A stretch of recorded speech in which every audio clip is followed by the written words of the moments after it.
Hello hi everyone, I am Purnima, makeup and nail artist from Nagpur.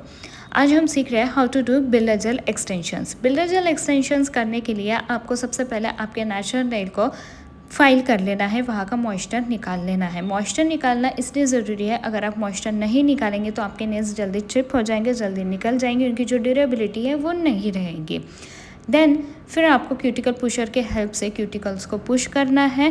Cuticle cutting हम इसलिए करते हैं ताकि आपके जो आर्ट का और नेल एक्सटेंशन का अपीयरेंस है वो बहुत ज़्यादा अच्छे से आए। देन मैंने क्यूटिकल पुशर से क्यूटिकल पुश कर ली है एंड यहाँ पे मैं ड्रिल मशीन यूज़ कर रही हूँ। ड्रिल मशीन में मैंने फायर बीट का यूज़ किया है। फायर बीट को मैंने पैरेलली नेल बेड से रखा है, ना कि परपेंडिकुलरली। मैंने मेरे लास्ट वीडियो में भी बताया था कि आपको ड्रिल मशीन्स को कैसे यूज़ करना है, कौन से एंगल में रखना है। आपको हमेशा ड्रिल मशीन को पैरेलली रखना है और यहाँ पे मैंने फायर बीट का यूज़ किया है। आफ्टर यूजिंग ड्रिल मशीन मैं यहाँ पे क्यूटिकल्स कट कर रही हूँ। क्यूटिकल्स कट करते वक्त आपको बहुत अच्छे से ध्यान रखना है कि आप क्लाइंट के ज़्यादा क्यूटिकल्स ना कट कर लें और आपको हमेशा क्लाइंट के क्यूटिकल्स थंब से पीछे की तरफ खींच के रखने हैं एंड देन दूसरे हाथों से आपको क्यूटिकल कटर की हेल्प से क्यूटिकल्स कट करने हैं। इफ़ आप क्यूटिकल्स पीछे की तरफ नहीं खींचेंगे तो आपको एक विजन नहीं मिलेगा कि आपको कितने क्यूटिकल्स कट करने हैं। एंड दिक्कत तो तब जाती है जब क्लाइंट्स मेहंदी लगा के डायरेक्टली आ जाते हैं, क्योंकि उनको ऐसा लगता है कि मेहंदी के स्टेन्स नहीं जाएंगे। वैसे तो जाते नहीं हैं, बट आजकल मेहंदी आर्टिस्ट को भी अंदाज़ा होता है कि हमें फीलिंग कैसे करनी है। देन यहाँ पे मैंने मास्टर क्लेंजर की हेल्प से सारे नेल्स को क्लीन कर लिया और यहाँ पे मैं फटाफट के नेल साइजेस निकाल रही हूँ। दिस इज़ द बेस्ट वे आप अपना टाइम सेव कर सकते हैं। फटाफट से आप अगर टिप्स के साइजेस निकाल लेंगे दोनों हाथों के, और उसको फिर आपको इजी हो जाएगा ग्लू से स्टिक करना। अगर आप एक एक के साइज़ निकालते रहेंगे, एक एक को स्टिक करते रहेंगे, तो यहाँ पे आपका बहुत सारा टाइम वेस्ट हो जाएगा। मैं मेरा टाइम ऐसे ही सेव करती हूँ, मैं फटाफट से टिप के साइजेस निकाल लेती हूँ। देन मैं 401 रश ब्रांड का मैं 401 ग्लू यूज़ करती हूँ। This is the best glue ever I have used. मैं इतने सालों से यूज़ कर रही हूँ, ये ड्यूरेबिलिटी बहुत अच्छा देता है। यहाँ पे आप देख रहे होंगे कि मेरे टिप्स लगाने का भी एक तरीका है। मैं 45 एंगल में रख के टिप्स को नीचे की तरफ ड्रैग करती हूँ और उसको चिपकाती हूँ। उसके पीछे का रीज़न ये है कि अगर आपके नेचुरल नेल और टिप्स के बीच में अगर गैप रह गया तो वहाँ पे खाना फंसने की बहुत सारे हाई चांसेस होते हैं और कुछ भी वहाँ पे फंस सकता है। देन यहाँ पे मैंने टिप कटर की हेल्प से टिप्स को सारे कट कर दिए हैं एंड यहाँ पे मैं मर्जिंग कर रही हूँ। जो हमारे नेचुरल नेल और टिप्स के बीच में जो गैप है उसको मैं मर्ज कर रही हूँ हार्ड फाइलर की हेल्प से, और साथ ही साथ मैं यहाँ पे शेप्स भी दे रही हूँ।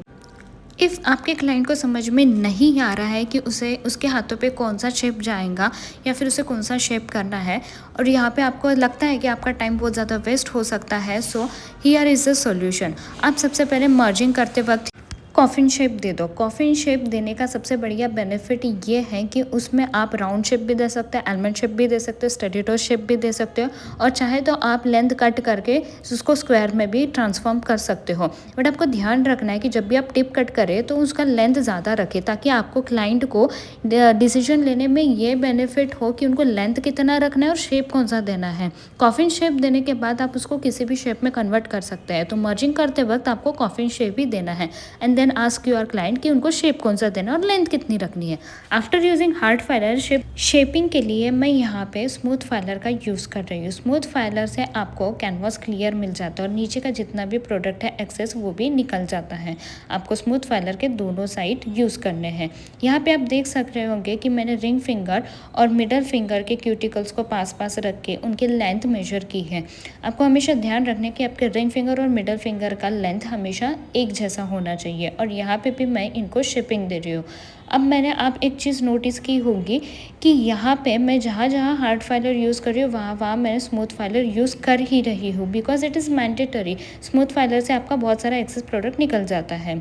अब बात रही इंडेक्स फिंगर की, तो यहाँ पे आपने देखा कि मैंने इंडेक्स फिंगर को मिडल फिंगर से मेजर किया, दोनों के क्यूटिकल्स को पास में रखा, और आपका इंडेक्स फिंगर आपके मिडल फिंगर से थोड़ा सा छोटा ही होना चाहिए, बिकॉज वो उसका लेंथ ऑलरेडी कम होता है as compare to middle finger.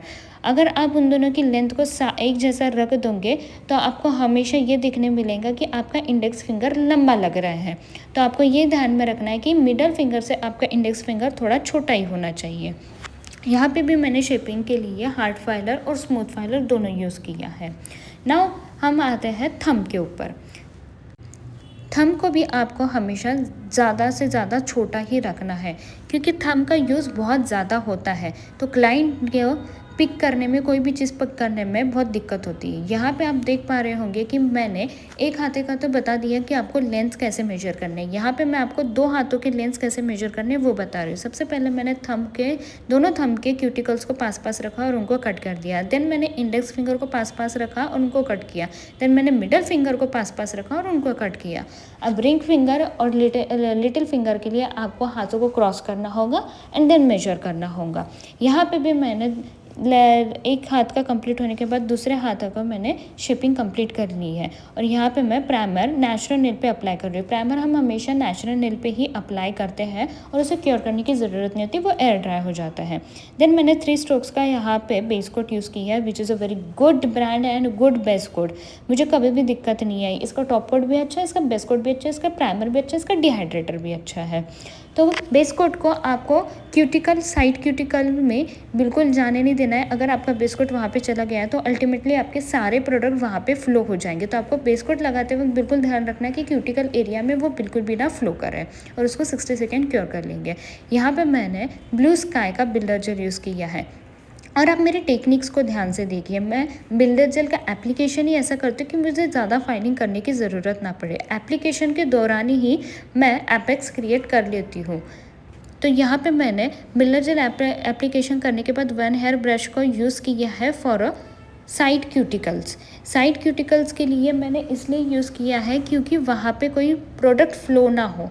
मैं एक डिस्टेंस, 1 हेयर लाइन का डिस्टेंस हमेशा मैं प्रेफर करती हूँ कि मैं रखूँ वहाँ पे। ऐसे करते करते मैंने सारे फिंगर्स पे बिल्डर जेल एप्लीकेशन किया है। और यहाँ पे भी जो आप छोटा लैम्प देख रहे हैं वो भी मैंने 3 स्ट्रोक्स ब्रांड का यूज़ किया है। 3 स्ट्रोक्स के प्रोडक्ट्स आर रियली गुड। उनका चाहे आप डिहाइड्रेटर लो, प्राइमर लो, बेस कोट लो, टॉप कोट लो या फिर ये टॉर्च लैम्प ले लो या फिर इनके जेल पॉलिशेस ले लो, कोई भी ब्रांड 3 स्ट्रोक्स का आर बेस्ट। यहाँ पे थंब में मैंने क्लियरली दिखाया है कि मैं बिल्डर जेल किस तरीके से लगा रही हूँ। मैं एक ड्रॉप ऊपर की तरफ रख रही हूँ, नीचे की तरफ उसको लेफ्ट एंड राइट, नीचे नीचे नीचे नीचे ड्रैग कर रही हूँ एंड देन मैं 1 हेयर लाइन ब्रश का यूज़ कर रही हूँ for a better clarity. Then मैंने हाथों को टर्न करके एपेक्स चेक किया है। ऐसे मैंने सारे नेल्स का किया है बट वहाँ का वह वीडियो नहीं शो कर पाई, इसलिए मैंने यहाँ पे स्पेशली आपके लिए थंब में दिखाया है कि मैं एपेक्स कैसे क्रिएट करती हूँ। मैं हाथों को उल्टा करती हूँ और फिर 1 हेयर लाइन ब्रश से मैं यहाँ पे एपेक्स क्रिएट करती हूँ। देन फिर मैंने टॉर्च लैम्प की हेल्प से यहाँ पे इसको क्योर करती हूँ, because this is blue sky का बिल्डर जेल जो 5x स्पीड से क्योर हो जाता है। यहाँ पे आप उसको 10 सेकेंड भी रखोगे टॉर्च लैम्प में तो वो क्योर हो जाएगा। इसका बेनिफिट ये है इस बिल्डर जेल का कि आपको अगर क्लाइंट ने यूवी लैम्प में हाथ रखते रखते अगर गलती से हाथ टेढ़ा रख दिया तो वो क्यूटिकल में फ्लो हो जाता है, जो नेल आर्टिस्ट के लिए बहुत बड़ी दिक्कत हो जाती है कि अभी उसको कैसे निकाले। तो मेरा ये विजन रहता है कि मैं उसको कैसे अच्छे से कर पाऊँ। तो मैं हमेशा बिल्डर जेल एप्लीकेशन करने के बाद पेन लैम्प से उसको क्योर कर लेती हूँ। और ब्लू स्काई का बिल्डर जेल होने की वजह से वो बहुत फास्ट क्योर करता है, तो वो वहाँ पे ऑलरेडी क्योर हो चुका होता है। Just for a security then मैं उसको 60 सेकेंड यूवी लैम्प में क्योर करती हूँ। यहाँ पे फिर मैंने मास्टर क्लेंजर से जितना भी बिल्डर जेल का स्टिकीनेस है उसको क्लीन कर लिया एंड हार्ड फाइलर से मैंने उसको फाइल कर लिया। आफ्टर अप्लाइंग बिल्डर जेल आपको हार्ड फाइलर से भी उसको फाइल इसलिए करना है कि बिल्डर जेल एप्लीकेशन करते वक्त अगर कहीं पे अनइवन बिल्डर जेल लग गया हो तो आपका कैनवास अनइवन रहेगा, देन आपका आर्ट भी अनइवन दिखेगा, उसमें फिनिश दिखेंगे नहीं। तो after applying builder gel filing is essential, must होती है। तो आपको फाइलिंग करनी है। हार्ड फाइलर करने के बाद यहाँ पे भी आप देख पा रहे होंगे कि मैं सॉफ्ट फाइलर का यूज़ कर ही रही हूँ। दोनों हाथों का मैं साइड बाय साइड कंप्लीट कर रही हूँ, हार्ड फाइलर से भी और सॉफ्ट फाइलर से भी।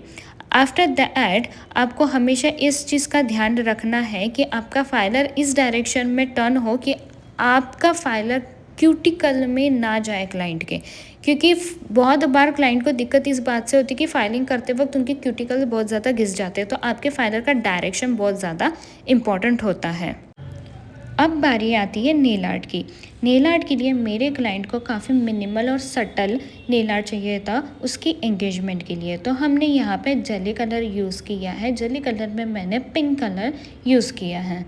तो पिंक कलर और जेली कलर यूज़ करने के लिए आपको एक चीज़ का बहुत ध्यान रखना है कि whenever you are using jelly colours, आपको देखना है कि डबल कोट में आपका इफ़ेक्ट आ रहा है नहीं आ रहा है। अगर आपको थर्ड कोट की नीड होगी तो आपको लगाना ही है। फर्स्ट कोट को मैंने लगा के 60 सेकेंड्स क्योर करने के लिए रख दिया था। अब मैं यहाँ पे सेकेंड कोट लगा रही हूँ और उसे भी 60 सेकेंड क्योर करूँगी। वो लगाने के बाद यहाँ पे मैंने कैट आई लगाया है और कैट आई को मैंने मैग्नेट से इफ़ेक्ट दिया है। जो भी इफ़ेक्ट मुझे चाहिए, जो भी रेफरेंस में होंगे या फिर जो भी मेरे माइंड में होंगे या फिर जो भी क्लाइंट के माइंड में होगा, वो इफ़ेक्ट मुझे मैग्नेट से यहाँ पे देना है।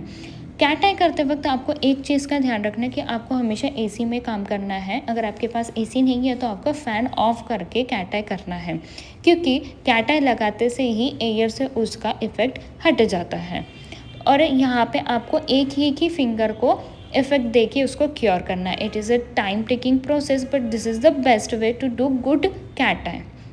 यहाँ पे भी आप देख पा रहे होंगे कि मैं एक फिंगर को ही कैट आई का इफ़ेक्ट देके उसको क्योर कर रही हूँ और कैट आई का इफ़ेक्ट भी बहुत अच्छे से आ रहा है। आफ्टर यूजिंग कैट आई मैं यहाँ पे मैट टॉप कोट यूज़ कर रही हूँ, क्योंकि मेरे क्लाइंट को फ्रेंच में मेटालिक क्रोम चाहिए था। और मैंने बहुत बार नोटिस किया है इंस्टाग्राम पे और बहुत नेल आर्टिस्ट है भी डीएम्स आए हैं और सुना भी है कि उनको क्रोम करने में बहुत दिक्कत जाती है क्योंकि उनका क्रोम फैल जाता है।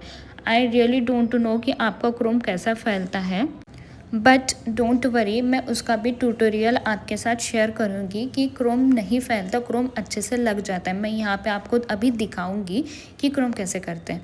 मेटालिक क्रोम करने के लिए फ्रेंच में मैंने यहाँ पे टॉप कोट का यूज़ किया है। Just a normal top coat, three stroke का मैंने टॉप कोट यूज़ किया है। उसको फ्रेंच में मैंने सारी फिंगर्स पे लगा लिया है। फिंगर्स पे लगाने के बाद मैंने उसको 30 सेकेंड्स के लिए क्योर किया है। आफ्टर क्योरिंग फॉर 30 सेकेंड्स मैंने क्रोम अप्लाई किया है and trust me guys, Chrome बिल्कुल भी फैलेगा नहीं। मैं आपको अभी करके दिखाती हूँ कि क्रोम बिल्कुल भी फैलेगा नहीं। 30 सेकेंड्स क्योर करने के बाद मैंने दूसरे फिंगर्स को भी अप्लाई करना शुरू किया और यहाँ पे मैं क्रोम लगा रही हूँ। और यहाँ पे आप देख पा रहे होंगे कि मैंने डायरेक्टली क्रोम पिक किया और जहाँ पे मैंने टॉप कोट लगाया था वहाँ पे लगाया। आप देख पा रहे होंगे कि क्रोम ज़रा भी नहीं फैला, ज़रा भी नहीं। और मैं यहाँ पे डस्ट ऑफ करूँगी तो देखना पूरा क्लियर कैनवास मिलेगा कि कहीं पे भी क्रोम फैला हुआ नहीं है। देन यहाँ पे मैंने 3 स्ट्रोक का टॉप कोट यूज़ किया। This is the best top coat जो मैं पिछले 3-4 सालों से यूज़ कर रही हूँ और इसके अलावा मुझे और कोई टॉप कोट पसंद आया भी नहीं है। अगर आपको हाई एंड में जाना है तो यू कैन यूज़ ग्लैम का टॉप कोट, बट आपको बजट फ्रेंडली में जाना है तो आप 3 स्ट्रोक का भी टॉप कोट यूज़ कर सकते हो। ये भी बहुत अच्छा टॉप कोट है और यहाँ पे देख सकते हो कि क्रोम का इफ़ेक्ट कितना अच्छा आया है, मेटालिक क्रोम का इफ़ेक्ट।